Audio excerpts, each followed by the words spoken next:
Greetings! So, the Secret Level Armored Core episode is out. And before we get into the recap / breakdown, I want to first give a spoiler warning, as this episode is unfortunately not very long, so there's no way for me to, kind of go through it all without spoiling the entire thing. So if you haven't already, I encourage you to go watch it and then return here. But with all that said, let us begin. First, and this is my only complaint, it's too damn short, man. 12 minutes isn't enough for something this good. But I understand the work that it must have taken to create this is, well, unimaginable. I mean, just visually, it looks absolutely incredible. I can't wait for the VFX artist breakdown. It's gonna be peak. Anyways, let's go over the story. We start with our protagonist, which we'll call John. And John is just vibing at the bar, drinking and dosing on some lovely Armored Core cockpit juice. He then gets tapped on the shoulder by a stranger. John then smashes a bottle over his head, understandably. And then mid-tussle, a voice only John can hear tells him to stop, and that the person he's attacking is not a threat. John, seeing that the stranger is indeed non-hostile, decides to leave. And Mr. Oldman Exposition then gives us some lore. He tells us that John underwent similar, if not the same, augmentation surgery that our character in AC6 underwent, and that he is the last of his kind as they don't make augmented humans like that anymore. The benefits of said augmentation would give the pilots superior control over their ACs, almost as if they were one. However, the downsides being physical and psychological damage, which would result in them being good for only one thing: AC combat. We also see a photo that appears to be John and his pals, although given how alone he is and the image being broken and bloody in such a way that it covers the others, it's safe to assume that they are all dead. We also see the Raven emblem on the photo, which we also see on John's AC Shrieker, and in older AC games, Raven was a name given to pretty much all mercenaries. So really there is no connection between John and Nightfall. After John leaves the bar, we get a pretty neat showing of his enhanced senses. Through him snatching this guy's cigarette with high speed and precision, he then gets knocked down, however immediately rolls over and grabs the cigarette without seeing it, and looks at a cockroach with a clear zoomed in like vision.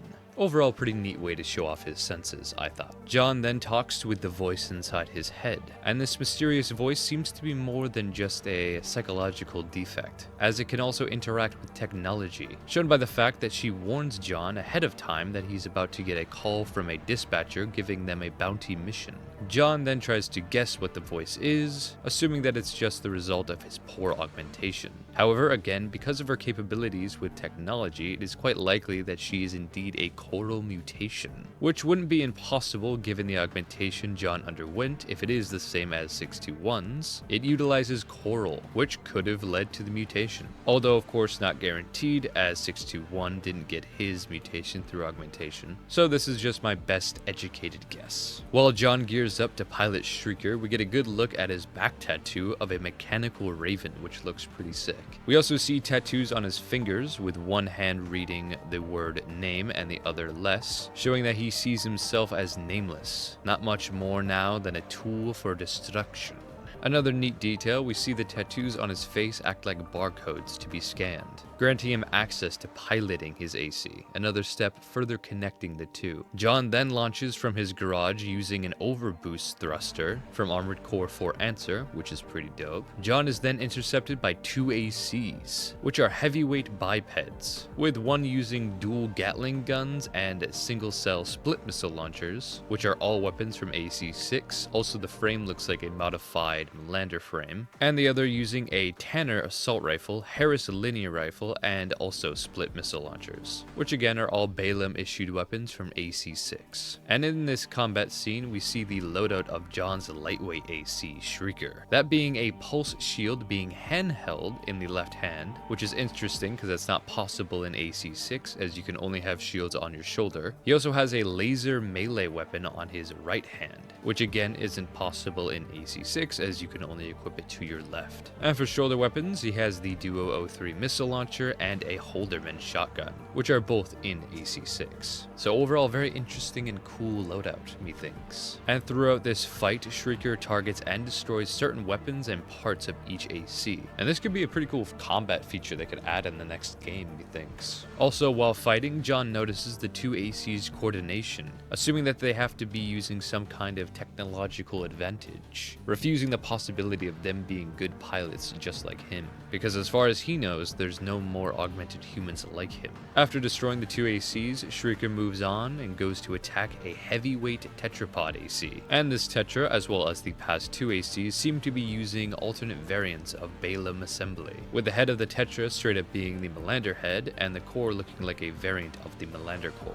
The legs also look like a variant of the Viral legs, which is pretty cool. For the weapons, the primaries are hard to make out. They look like heavy artillery cannons, almost like handheld Morleys. However, the shoulder weapons are just vertical missiles from AC-6. Shrieker is then ambushed by two more ACs, rocking the same medium weight reverse joint frame, one using double Ludlow machine guns and double duo missiles, and the other being the same, with the only difference being one Ludlow and one Tanner. Being outnumbered, John decides to smoke screen and sneak attack the tetrapod by assault boost laser blading it into the Vulcan stratosphere, cutting it straight in half, although John would end up losing consciousness as a result of the G-force. It would be really dope if we could pull off maneuvers like this in-game. Hopefully in future installments we'll get more type of combat freedom while plummeting to the earth at deadly speeds. The voice in his head then uses her tech manipulation to pump extra armored core juice into John, waking him up. John then decides to risk it for the biscuit and full send it to the target despite his AC being on pretty much 1 HP. He manages to cave in the entrance to the mountain base, destroying the two ACs following him.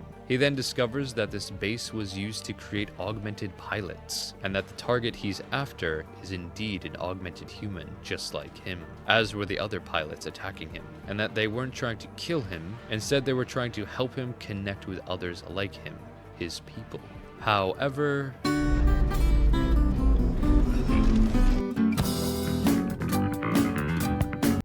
nobody's like me. That's right. Nobody's like us. and that is the Armored Core episode of Secret Level. And goddamn, that ending was kind of breezy. Very brutal indeed. Overall, I thought it was very good. I would love to see more, and I guess it's kind of a good thing. It helps, or it gives a good impression. If anyone watches this and then wants to play the games, that's the desired effect, I suppose. Although I would still like to see more of this, either specific episode continued or just more Armored Core episodes in the Armored Core world. That'd be really sick. So who knows, if this show gets a season 2, we might get a follow-up episode in there if this gets enough hype. And I certainly feel a new surge of inspiration. In fact, I might be hosting a fight club this weekend, with the theme being only ACs of characters in Armored Core media. So any characters from the games or this episode. So if you want to participate in that or other events, feel free to join my server, link in the description. And a huge thanks to my channel members, Arch and Shadow, thank you all so much for becoming Egg Crusaders. And with all of that said, y'all have yourselves a very good one, and peace.